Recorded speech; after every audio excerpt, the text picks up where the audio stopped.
놓친 열차는 아름답다. 강준.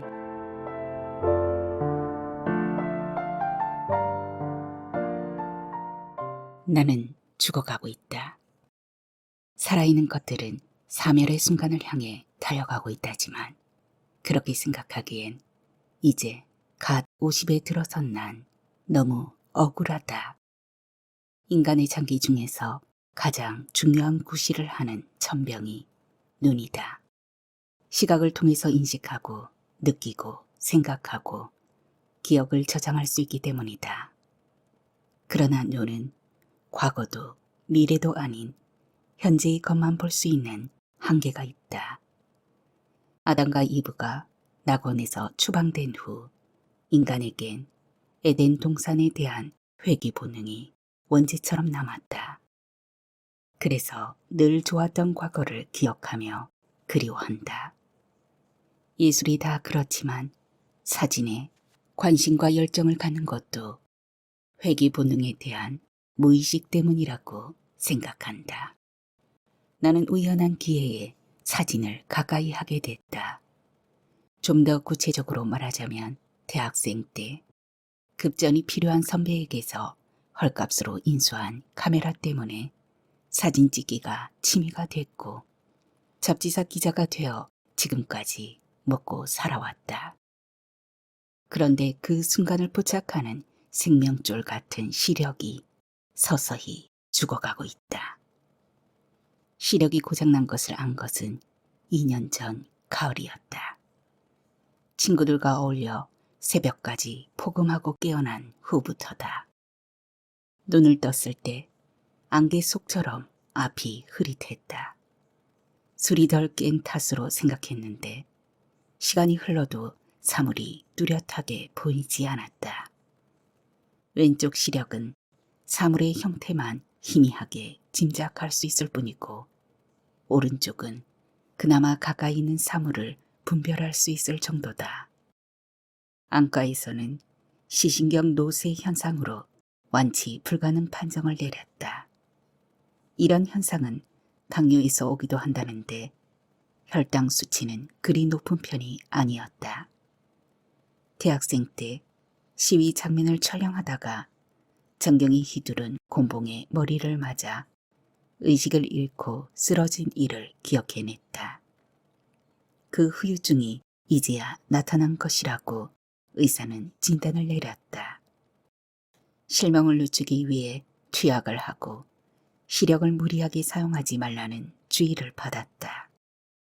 캄캄한 세상에 혼자 적응해야 할 현실은 두려움을 넘어 공포였다.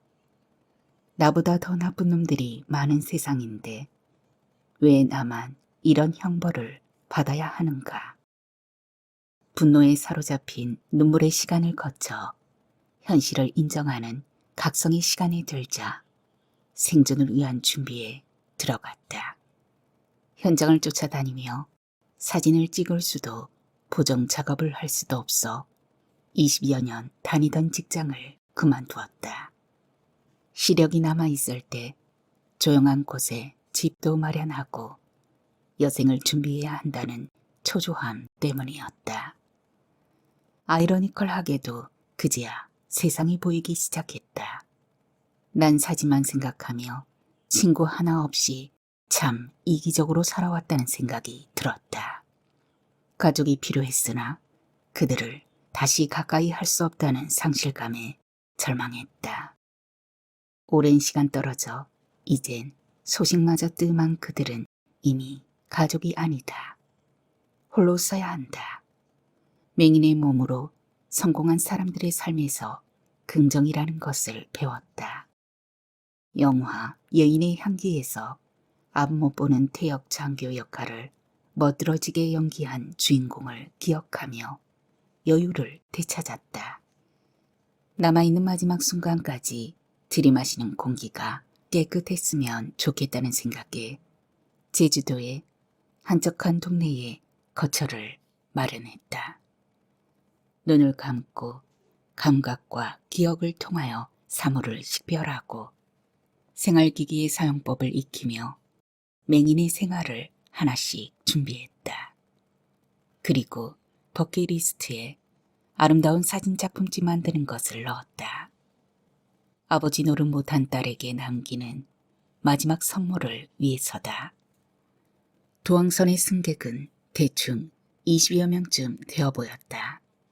선착장 바다는 잔잔했지만 내항을 벗어나자 물결이 춤을 추더니 배를 뒤집어 놓을 듯 파도가 객실 유리창을 덮쳤다. 눈을 질끈 감고 의자에 앉은 채 창가의 쇠막대를 꽉 잡았다. 손님들은 배가 솟구쳤다가 곤두박질할 때마다 비명을 질렀다. 괜찮습니다. 저는 30년 경력의 선장입니다. 안심하시고 손잡이를 꽉 잡읍서. 라는 방송이 있었지만 전복의 두려움을 떨쳐낼 수는 없었다. 그러길 10여 분 만에 배는 서만의 선착장에 도착했다. 승객들의 뒤를 따라 하선하는데 방파제로 둘러싸인 내항의 물결은 엉너리를 부리듯 살랑이며 일행을 올려다보고 있었다. 비양도는 바람 냄새부터가 달랐다.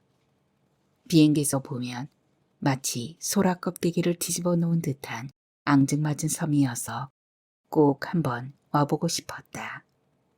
해안가에 기암괴석들이며 수렁거리는 물결 소리가 행인들을 붙들고 아기자기한 이야기를 들려주는 듯 했다. 길가의 초등학교를 보자 불현듯 원생들 얼굴이 떠올랐으나 고개를 흔들며 떨쳐냈다. 해방감을 방해받고 싶지 않았다. 해안을 따라 걸으며 울담에 핀 꽃들과 검은 바위에 부딪히는 물결들을 휴대전화에 담았다. 그리고 비양봉 오르는 길이라는 팻말을 보며 데크로 이어진 산길을 올랐다. 얼마 오르지 않았는데 금세 다리가 퍽퍽하고 숨이 찼다. 걸음을 멈추고 크게 숨을 내쉬며 생각했다. 그래도 아직 쓸만한 몸매인데 이런 부실 체력이라니. 헬스장 회원권 끊어놓고 몇 번 다니지도 못했으니. 게으른 천성을 자책하면서 등 뒤로 시원한 바람을 느꼈다. 뒤돌아보니 멀리 바다 건너 풍차있는 아름다운 풍경이 다가왔다. 다시 길을 올라 빼곡한 대나무 숲을 지나니 앞이 환히 뚫리면서 전망대가 나타났다. 먼저 올라온 사람들이 바다를 향하여 탄성을 내지르며 사진을 찍고 있었다. 구름이 떠다니는 파란 하늘 아래 하얀 갓을 쓴 한라산의 의젓한 풍경에 홀릴만도 했다. 전망대 울타리 바로 옆에 삼각대를 세워놓고 사진을 찍는 번거지를 쓴 사람이 눈에 들어왔다. 그는 뷰파인더에 눈을 붙이고 연신 다이얼을 조작하며 셔터를 눌러댔다. 옆에 놓인 카메라 가방이나 차림새로 봐서 직업적인 사진가라고 생각했다. 사람들의 뒤를 따라 정상에 있는 등대까지 돌고 나니 전망대까지 돌아왔는데 예의 그 사진가는 아직도 카메라에 매달려 있었다. 행인들의 인기척이 거슬렸는지 잠시 얼굴을 돌렸는데 낯이 익었다. 분명 어디선가 본 인상인데 잡지나 TV에 나오는 유명한 사진가인가? 항구에 이르러 시계를 보니 회양선 도착할 시간이 1시간 이상 남았다. 배에서 꼬르륵 소리가 났다. 배의 시간을 맞추느라 아침을 걸은 생각이 났다. 마트를 겸한 식당이 보였다. 문 앞에 서 있었던 마음씨 좋게 생긴 아줌마가 이곳은 보말죽이 유명하다고 했다. 파래무침이며 대파장아찌, 볶은 어묵, 앙증맞은 깅이 반찬을 먼저 가져다 놓았다.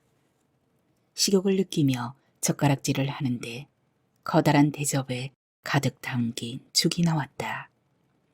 보말을 참기름에 볶아 만들었다는데 맛이 좋았다.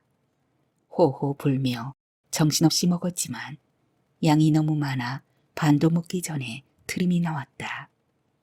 다 먹고 나서야 죽이 좀 짜다는 생각이 들었다. 물로 입안을 헹구는데 문이 열리면서 손님이 들어왔다. 가방을 둘러매고 삼각대를 쥔 아까 그 사진가였다. 그런데 도수 높은 안경을 낀 그의 행동이 부자연스러웠다. 주변을 둘러보며 한참을 서 있다가 조심스럽게 들어오던 그가 식탁 모서리에 툭 부딪히더니 물끄러미 쳐다보고선 자리에 앉았다. 저런 몸으로 어떻게 사진을 찍을까? 번거지와 안경을 벗은 그의 얼굴과 마주친 순간 짧은 탄성과 함께 임동윤이라는 이름이 떠올랐다. 내 눈빛을 느꼈는지 그는 주머니에서 손수건을 꺼내 안경을 닦으며 시선을 내리깔았다. 안경을 썼으나 임동윤이 분명했다. 나는 놀라움에 다가갔다. 임동윤 씨 맞죠? 그는 안경을 들고 멀뚱히 쳐다볼 뿐 알아보지 못했다. 그렇습니다만 제가 시력이 좋지 못합니다. 반가움에 허락도 없이 그의 앞자리에 앉았다. 어머, 이게 몇 년 만이죠? 저 윤순혜예요. 사람과 마주 앉은 지 오랜데 여인의 향기가 뇌를 자극했다. 그 여인의 입에서 내 이름이 나왔을 때부터 맥박이 빨라졌다. 그런데 시력이 나빠지면 보상으로 기억력은 더 예민해진다는데 아무리 생각해도 윤순혜라는 이름은 기억이 없다. 낭패스러웠다. 어색한 표정으로 기억을 더듬는 사이 그녀는 다시 한 사람을 거명했다. 왜 있잖아요, 은지 친구. 그때 머리를 한 대 맞은 듯 정은지 하는 말이 입에서 튀어나왔다. 젊은 시절 가슴에 묻어두고 그립고 아쉬워했던 이름이었다. 한때는 그 모습만 떠올려도 분홍빛 향기가 마음을 헤집어 놓던 아련한 이름이 정은지였다. 그랬군요. 이거 이런 우연도 있군요. 반갑습니다. 손을 내밀어 악수했지만 윤순혜라는 이름은 그래도 낯설었다. 국토순례 대행진할 때 수원 원천 유원지에 은지랑 놀러가서 오리배도 태워주고 딸기도 많이 사주고 그랬잖아요. 그제야 둘만의 오붓한 분위기에 끼어들며 수줍어하던 여학생이 있었다는 걸 기억해냈다. 은지를 처음 만난 건 군부 독재 타도 시위가 한창이던 대학교 3학년 때였다. 그때 여름방학을 이용해 국토순례 대행진이라는 이름으로 전국의 대학생들이 10일간 도보 행진하는 행사가 있었다. 참가자가 1000명에 가까워서 군대 조직처럼 20명 단위로 소대를 만들고 중대, 대대, 연대까지 만들었다. 그때 3학년인 내가 관리를 맡은 소대는 서울과 춘천과 경기 지역 대학생으로 편성된 외인 부대였다. 은지는 춘천에 있는 대학교에 다녔고 순애는 그녀의 친구였다. 1학년인 은지는 처음 보는 순간부터 눈빛이 달랐다. 참가자 사전 모임이 끝나던 날 당돌하게도 밥 사달라고 매달렸다. 소대장은 소대원들을 잘 알아야 할 의무가 있다면서 원천 유원지에 놀러 갈 것을 제안했다. 까부는 모습이 맹랑했지만 싫지 않았다. 8월에 땡볕이 내리쬐는 가운데 간혹 시골길도 걸었지만 대부분 아스팔트의 복사유를 받으며 걷는 힘든 장정이었다. 가끔 소나기가 내려 열받은 육신을 잠시 적셔주기도 했으나 그것이 신발을 젖게 해 발이 부르트고 물집을 키우는 역할을 했다. 모자를 벗어들고 내리는 빗방울을 온몸으로 맞이하며 신나서 펄쩍펄쩍 뛰던 은지도 오후에는 걸음이 이상해질 정도로 물집의 포로가 되었다. 시골 어린 학생들의 환영을 받으며 임시 숙소로 정해진 초등학교에 도착하면 조별로 치사를 준비하고 배당된 교실별로 달콤한 휴식 시간이 주어졌다. 환자들은 의무실로 찾아가 치료를 받았다. 달빛 아래서 소대별로 모여 앉아 토론회를 열기도 하고 기타 반주에 맞춰 노래를 부르며 피곤을 달래기도 했다. 난 그런 장면들과 그룹들을 촬영하느라 우리 소대원과 은지에겐 자연 소홀할 수밖에 없었다. 은지는 그것이 못내 섭섭했는지 눈을 마주쳐도 일부러 외면했다. 그런 갈등에 심신이 지친 은지는 행진 일주일째가 되던 날 끝내 탈진하여 앰뷸런스로 이송되었다. 방학이 끝나고 은지가 여러 번 연락을 했지만 자주 만날 수 없었다. 지역적인 거리감도 있었지만 난 당시 학생의 임원으로서 시위를 주도하는 처지로 경찰에 쫓기는 신세였다. 지금처럼 휴대전화가 있었던 것도 아니고 인터넷으로 소통할 수 있는 시대도 아니었다. 하숙집 주인 아줌마가 간간히 걸려오는 전화 메모를 전달해 주긴 했지만 그것도 하숙집에 있을 때 확인이 가능했다. 주말이면 은지는 청량리역에서 내려 내 하숙집에 먼저 들르곤 했다. 그러나 내가 동아리와 학생의 일로 바빠서 매번 얼굴을 볼 수 없는 게 불만이었다. 청소와 빨래를 해놓고 기다리다 예쁜 선물을 간식과 함께 장문에 편지를 써놓고 가곤 했다. 월요일 아침이면 난 미안한 마음을 담은 답장을 붙였다.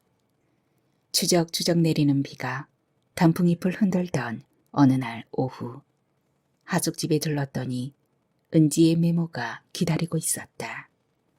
그날 저녁 6시에 자주 들렀던 종로 하모니 커피숍으로 나오라는 것이다. 평일인데 학교는 어떻게 하고 무슨 일이지? 그날이 내 생일인 건 은지를 만나고서야 알았다. 회색 털실로 짠 조끼를 선물로 내밀었을 때 고마움과 미안함과 사랑스러움에 복합적인 감정에 사로잡혀 고개를 들지 못했다. 그런 분위기를 은지가 수습했다. 지금 우는 거야? 그래, 감동이다. 난 은지의 등을 툭 쳤다. 아야, 이거 은혜를 원수로 갚네. 처음 잡은 건데 우리 아빠는 자기 건 줄 알고 등을 내주면서 기대를 잔뜩 했거든. 임자가 따로 있는 줄 모르고 어디 한번 입어봐. 주변의 시선도 아랑곳 없이 잠바를 벗고 두꺼운 난방 위에 겹쳐 입었는데 조금 여유가 있었다. 좀 큰가? 걱정 마. 잘 먹고 살찔게. 어둠이 깔린 하늘에선 여전히 가랑비가 내리고 있었다. 은지가 노란색 우산을 펴서야 노란 운동화에 하얀 물방울 무늬가 있는 노란 원피스로 깔색을 맞추고 있는 것을 알았다.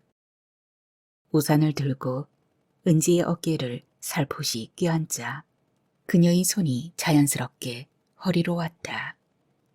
은지가 잘 안다는 명동의 경양식 집에서 저녁을 먹고 적십자 회관 앞을 지나 남산길을 걸었다. 부슬부슬 비가 내리는데도 팔각정 주변에는 먼저 온 연인들이 벤치를 점령하고 있었다. 빈자리를 찾아 잠바를 벗어 깔아 은지를 앉게 했다. 안 추워? 괜찮아. 은지의 정성을 입었잖아. 여자는 아래도리를 따뜻하게 해야 한대. 그 말에 은지는 입을 삐죽 내밀며 엉덩이를 걸쳤다. 옆자리에 앉으려고 하자 은지는 잠깐 하더니 깔고 앉았던 잠바를 넓게 펼쳤다. 나는 한 손에 우산을 들고 다른 손으로 등을 기대지 못하고 어정쩡하게 앉아있는 은지의 어깨를 살며시 감싸 안았다. 은지가 머리를 기대왔다. 맞은편 벤치에 앉은 커플은 우산으로 앞을 가리고 있었다. 나도 들고 있던 우산을 살며시 앞으로 기울였다. 가로등에서 쏟아지는 불빛이 노란 우산에 부서지며 야릇한 분위기를 만들었다. 어깨를 감았던 손으로 은지의 턱을 드니 눈을 감고 있었다. 그 모습이 너무 아름다워 견딜 수가 없었다. 은지의 입술에 내 입술을 포겠다. 은지는 나지막하게 짧은 탄성을 내며 부르르 떨더니 상체를 돌려 내 목을 끌어안았다. 첫 키스였다.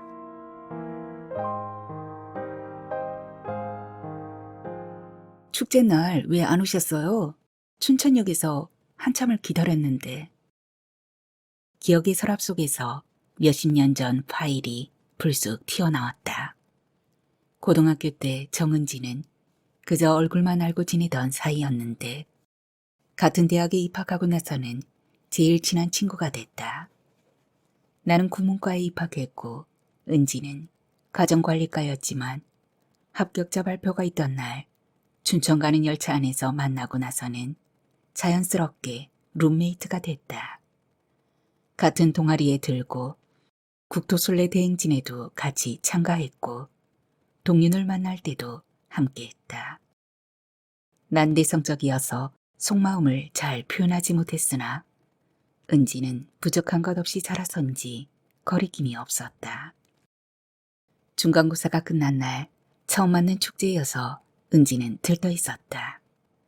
마지막 과목 시험을 치르고 점심도 거른 채 그간 설쳤던 잠을 달콤하게 즐기는데 은지가 흔들어 깨웠다.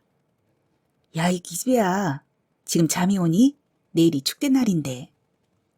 왜 그래. 나 축제 안 갈 거야. 난 귀찮다는 듯이 잠투정을 하며 이불을 뒤집었었지만 그걸 가만히 놓아둘 은지가 아니었다. 이내 이불은 내 몸에서 허물처럼 벗겨져 멀리 내동댕이 쳐졌다. 일어나, 파트너 구해주면 되잖아. 그 말에 나는 벌떡 일어나 앉았다. 동윤 씨 올 거야? 당연하지. 친구 데리고 오라고 미리 말해두었거든. 어서 씻고 전부 데리러 가자. 은지는 틈만 나면 동윤의 이야기를 했다. 그와 만나고 온 일요일 밤은 새벽까지 얘기가 이어졌다. 은지는 편지를 쓸 때나 선물을 고를 때 혹은 동윤 때문에 속상한 일이 있을 때면 내게 도움을 청했다. 그래서 은지의 부모가 동윤을 싫어한다는 것도 알았다. 은지는 변호사 아버지를 둔 유복한 집안의 무남 동료였고 동윤은 농사꾼 부모를 둔 지방 출신의 가난한 유학생이었다. 게다가 운동권 학생이라는 걸 안 부친이 완강하게 반대하는 게 은지의 고민이었다. 동윤 씨도 알아? 그걸 어떻게 말해? 하긴 내가 부모라도 말리겠다. 생각해봐. 잘 나가는 변호사가 무엇이 부족해서 시골 가난한 농사꾼의 자식, 그것도 미래가 불투명한 시위 주동자를 사위로 받아들이겠냐고. 샘이 나서 염장 지르는 소리를 했더니 은지는 넌 친구도 아니다며 울고불고 난리를 쳤었다. 은지는 은밀한 접선처럼 내일 오후 6시 20분 춘천행 열차를 타시 오라고 지령문 같은 전보를 보냈다. 아침부터 은지는 목욕탕에 다녀오고 미장원을 들려 파마까지 했다. 평상시에 안 하던 화장까지 마치고는 일찌감치 마련한 파티복으로 갈아입고 나를 굼뜨다고 들들 볶아댔다. 축제를 알리는 각종 현수막과 포스터, 길가 나무에 매달아 놓은 풍선과 형형색색의 데코레이션과 흥겨운 음악 소리로 캠퍼스는 이미 취해 있었다. 기차 도착 예정 시간 30분 전에 춘천역에 도착한 은지는 화장한 얼굴이 불그스레할 정도로 들떠서 마구 말을 뱉어냈다. 그러다 표정이 심각하게 변하며 하는 말에 나는 귀를 의심했다. 난 오늘 밤 일 저지를 거야. 그 방법밖에 없어. 이제가 스물인 계집애의 입에서 나온 말에 어처구니가 없었다. 너 정말 두렵지 않니? 그러다 임신하면 학교는 어떻게 하려고? 이깟 대학이 문제야? 내 인생 전부가 걸린 일인데 그런다고 네 아빠가 허락하실까? 안 그러면 독립하는 거지 뭐. 학교 때려치우고 오빠랑 함께 살래. 내가 일 다니면서 취직할 때까지 뒷바라지 할 거야. 그때 사랑의 힘이 위대하면서도 무섭다는 걸 알았다. 초조하게 기다리던 기차가 도착했으나 동료는 끝내 보이지 않았다. 은지의 얼굴은 많이 일그러졌다. 동료과 함께 나타날 파트너에 대한 기대가 컸기에 내 마음도 어려우며 힘이 쭉 빠져나갔다. 기차를 놓쳤나 보지. 다음 차를 기다려보자. 그땐 축제 다 끝날 시간인데 무슨 소용이야. 일부러 안 온 거야. 오빤 편했어. 편지를 써도 답장도 없고 무슨 말을 해도 심드렁하고 짜증났네. 순애야, 너 어떡하니? 기어코 은지는 눈물을 쏟아내며 펑펑 울기 시작했다. 그날 동현 씨가 왔더라면 은지의 인생도 달라졌을 거예요. 너 같은 놈 만났으면 평생 고생했을 겁니다. 좋은 사람 만나 잘 지내고 있죠? 아직 소식 못 들었군요. 작년에 세상을 떴어요. 학생의 임원 수련회에 참가하고 하숙집에 돌아와 보니 전부가 놓여 있었다. 가야지. 가서 오늘은 사실을 털어놓고 오해를 풀어야지. 마음을 졸이며 기다린 날이다. 시간을 확인하니 1시간이 남아 있었다. 여기 가까운 곳에 있었으므로 버스를 타도 시간에 맞출 수 있으리라 믿었다. 두근거리는 마음으로 불이 났게 샤워하고 깨끗한 옷으로 갈아입고 하숙집 문을 나섰다. 그런데 웬일인지 학교 앞 정류장에 10여 분을 기다려도 버스는 오지 않았다. 파업 때문에 노선버스 운행이 당분간 중단된다는 대자보를 발견하고서 택시를 찾았으나 승객을 태운 차뿐이었다.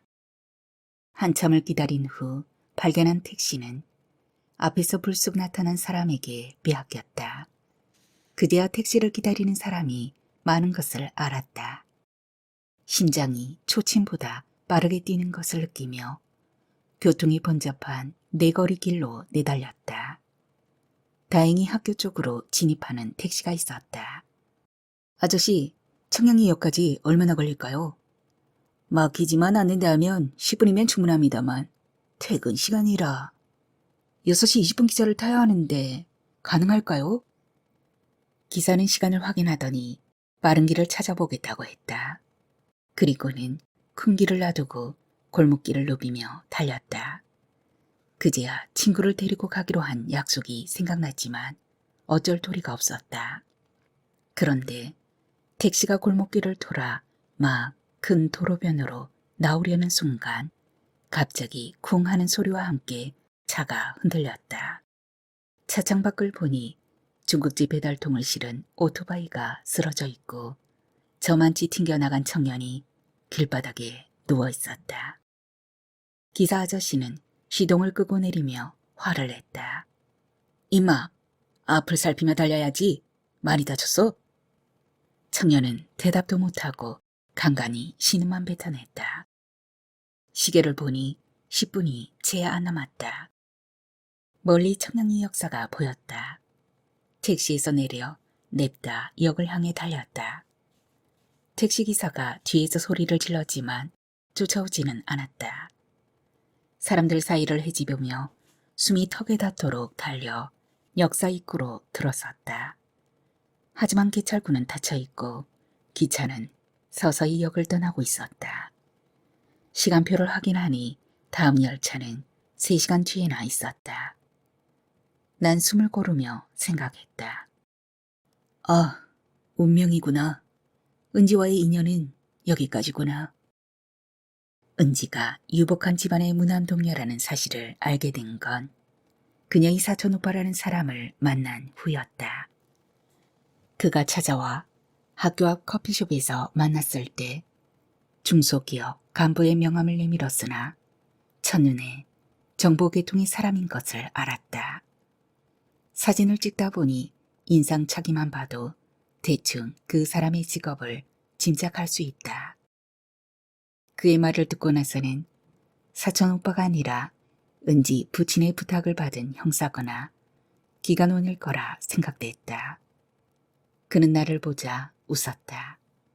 초라한 내 행색을 보고 비웃고 있다는 걸 그의 말투와 행동에서 알 수 있었다. 치밀하게 계산하고 내 길을 죽이려는 게 분명했다. 그는 오랜 시간 은지 가족의 환경을 설명했다. 그리고 은지 부친의 선물이라면서 바바리 코트 주머니에서 스위스제 시계를 꺼내 탁자 위에 놓았다. 그리고 앞으로 가까이 하지 않았으면 좋겠다는 말을 남기고 사라졌다. 촌놈아, 내 분수를 알라는 말이다. 모멸감에 치가 떨리고 분해서 욕이 저절로 나왔다. 그리곤 탁자 위의 시계를 콘크리트 바닥에 내팽개쳐 박살내고 커피숍을 나왔다. 그날은 분하고 씁쓸해서 낮부터 포금하며 울었다. 은지와의 거리가 생긴 것은 그때부터였다. 은지는 빈자가 넘겨볼 수 없는 보석 같은 존재로 여겨졌다. 그놈과의 만남을 비밀로 했지만 열패감까지 걷어낼 순 없었다. 괜히 은지만 보면 짜증이 났다. 그녀의 말에 열중하지도 않았고 월요일마다 붙이던 편지도 그만두었다. 이러면 안 된다고 생각했으나 은지와 거리를 좁힐 묘안이 생각나지 않았다. 그러다 축제가 기회라고 생각했다. 축제를 펑크낸 이후론 단단히 삐쳤는지 연락도 오지 않았다. 나도 면목이 없고 변명하고 싶지도 않아 연락하지 않았다. 그러다 시위 도중에 머리를 다쳐 병원 신세를 져야 했는데 연락할 방도가 없었다. 시위대와 분리되어 카메라가 박살나고 백골단에게 무수히 얻어맞은 후유증으로 오른팔이 저리는 증상까지 생겼다. 의사의 말로는 시간이 흐르면 차차 풀릴 거라며 아령운동으로 근력을 키우라고 했다. 퇴원 후 휴학을 하고 고향에 내려왔다. 어떻게 소식을 들었는지 한참 후 편지가 왔다. 반갑기도 했으나 글을 쓸 수도 대서해 줄 사람도 없어 답장을 못했다. 편지를 받을 때마다 어차피 이루지 못할 사랑이라는 생각이 나를 괴롭혔다. 답장이 없어도 눈물이 담긴 편지는 매일 도착했다. 그러길 한 달여. 제풀에 지쳤는지 편지는 끊겼다. 그리고 다시 은지를 본 것은 2년 뒤 졸업식에서였다. 식이 끝나고 교정을 배경으로 후배들과 어울려 사진을 찍는데 조금 떨어진 곳에서 낯익은 시선이 느껴졌다. 은지였다. 그녀는 화사한 옷을 입고 저만치 서서 쓸쓸하게 바라보고 있었다. 후배들이 알아차리고 둘이 찍기를 권유했으나 그녀는 손사래를 치며 응하지 않았다. 졸업생과 가족들로 북적거리는 캠퍼스를 빠져나와 지하철을 타고 하모니 커피숍에 도착할 때까지 그녀는 한마디도 하지 않았다. 보다 붐비는 지하철에서 그녀는 자리에 앉고 나는 조금 떨어져 서 있었기 때문에 대화하기도 마땅치 않았다. 그녀는 지그시 눈을 감고 복잡한 감정들을 정리하는 듯 했다. 손잡이에 의지하고 눈을 감자 그녀와의 행복했던 장면들이 파노라마처럼 지나갔다. 어떻게 지냈는지 물어야겠다고 생각하며 눈을 떴는데 그녀의 얼굴에서 눈물 한 줄기가 흘러내렸다. 주머니에서 손수건을 꺼내 그녀에게 건넸다. 그녀는 내가 내민 손수건을 받아들고 접힌 손수건을 펴가며 눈물 자국을 지웠다. 고마워요. 손수건을 돌려주더니 핸드백에서 분첩을 꺼내 거울을 보며 화장을 고쳤다. 신사는 항상 손수건을 가지고 다녀야 한다던 어느 교수의 얼굴이 떠올랐다. 커피를 주문하고 나서야 그녀가 입을 열었다. 어떤 사람인지 보고 싶었어요. 무슨 의미인지 몰라서 그녀의 얼굴만 가만히 바라보았다. 나를 그렇게 박정하게 대하고 편지 답장도 없기에 다른 여자가 생긴 줄 알았죠. 머릿속 회로가 분주하게 돌아갔지만 마땅한 대답이 생각나지 않아 씁쓸하게 웃기만 했다. 지난 사연 변명을 하자니 구차스럽고 옹색하게 생각됐다. 울음을 참는 은지의 얼굴이 일그러져 있었다. 갑자기 분위기가 갑갑하게 느껴졌다. 배고프지 않아? 나가자. 낮술이나 한잔해요. 우리는 예전에 함께 갔었던 을지로의 높은 빌딩 지하에 있는 생맥주집을 찾아갔다. 낮이었으나 졸업 시즌이라 젊은이들로 붐볐다. 유니폼을 입은 알바생이 눈치를 채고 카막이 있는 구석 자리로 안내했다. 술과 안주를 주문받은 알바생이 돌아가자 나는 은지의 손을 잡으며 말했다. 미안해. 그리고 축하해 주러 와줘서 고마워. 은지의 표정이 다시 일그러지더니 이내 내 손을 뿌리쳤다. 지금에야 무슨 소용이야. 기어코 눈물 주머니가 터진 데 눈가에 여러 줄기의 기호를 만들었다. 나는 은지의 옆자리로 가서 다시 손수건을 꺼내 들었다. 그런데 갑자기 내 품에 기대는가 싶더니 고개를 들어 내 입술을 덮쳤다. 생각지도 못한 돌발적인 상황이었지만 난 눈을 감고 그녀의 입술을 받아들였다. 눈물과 콧물이 범벅이었지만 우리의 기나긴 키스는 술과 안주를 들고 온 알바생이 눈치를 주어서야 끝났다.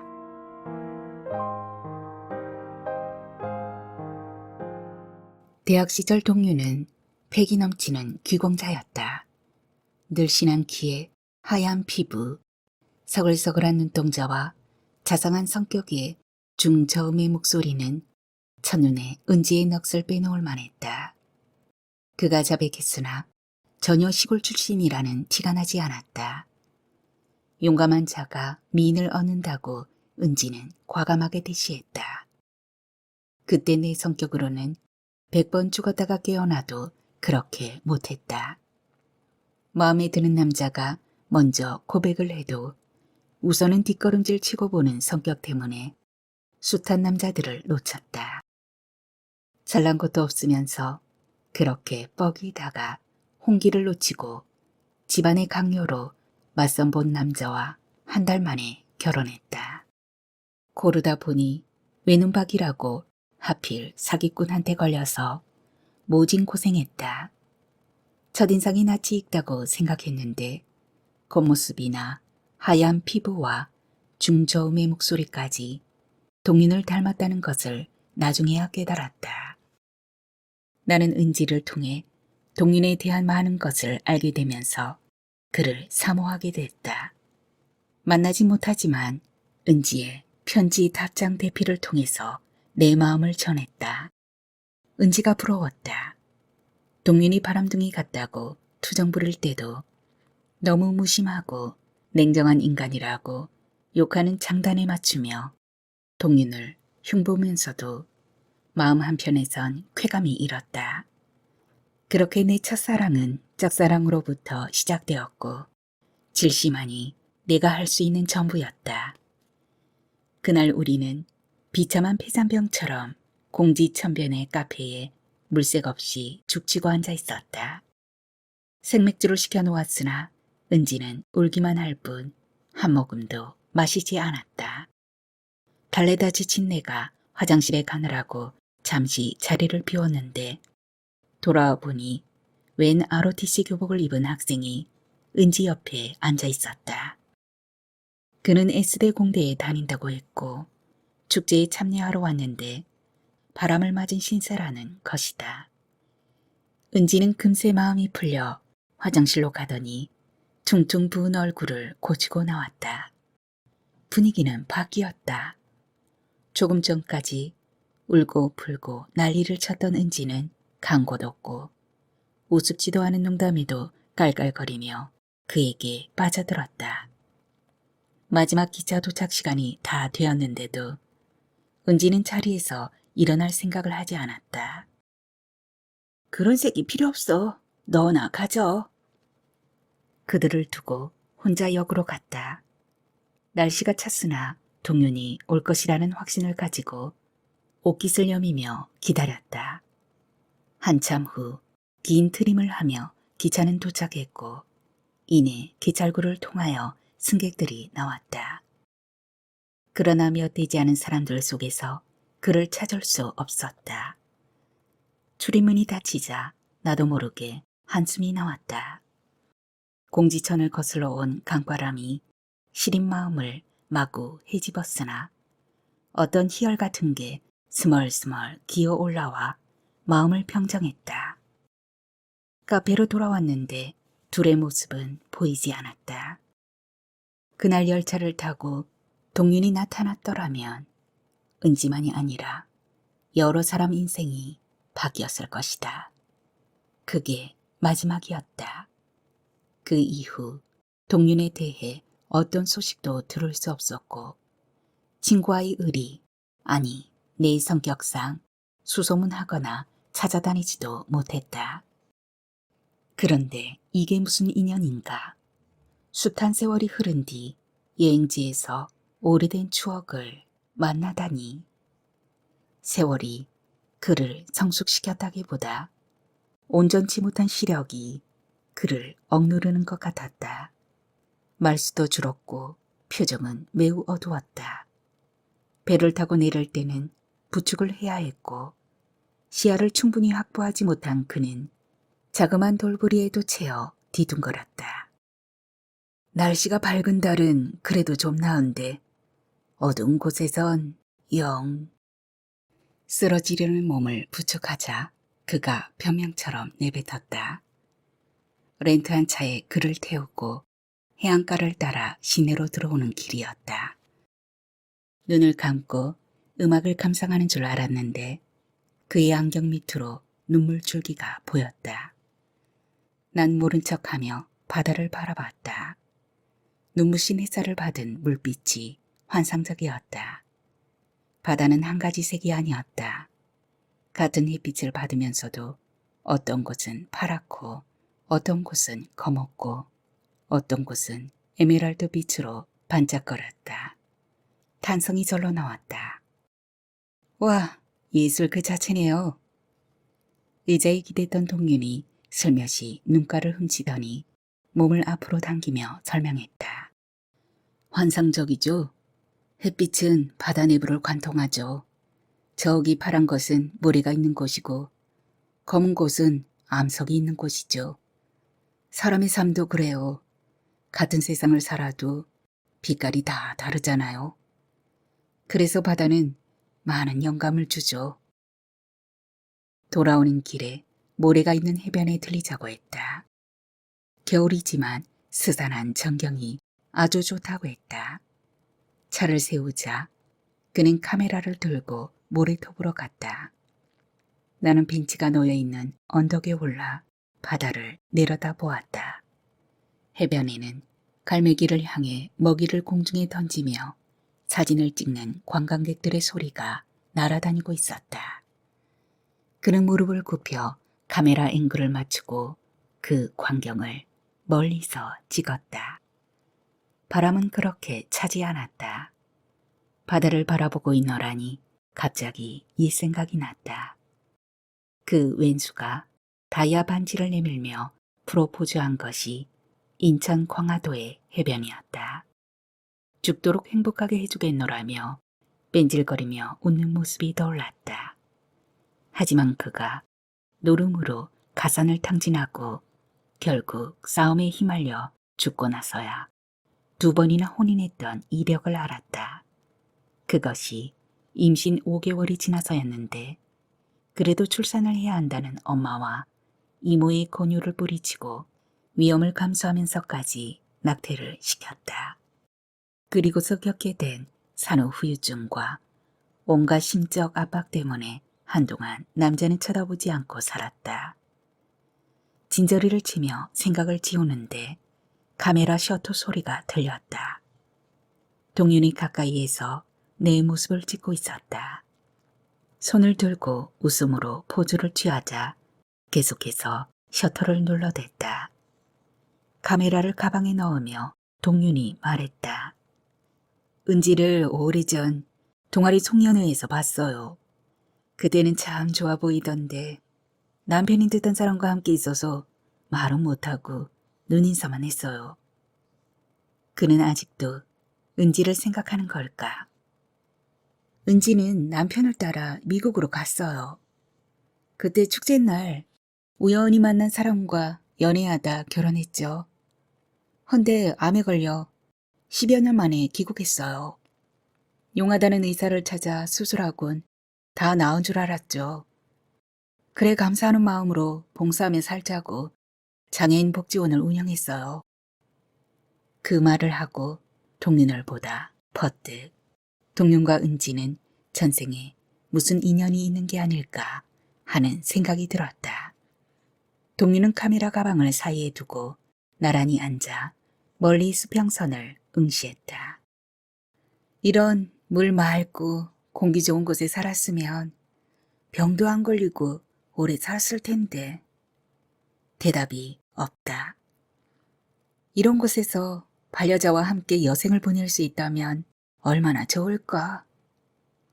넋두리처럼 말을 했으나 그는 면벽한 보살처럼 눈을 가늘게 뜨고 깊은 화두에 빠진 듯 했다. 내가 무슨 말을 했지? 쓸데없는 소리를 했다고 자책하는데 그가 생뚱맞은 화답을 했다. 자신에게 위기가 닥쳤을 때 누군가는 도망가고 누군가는 남는다.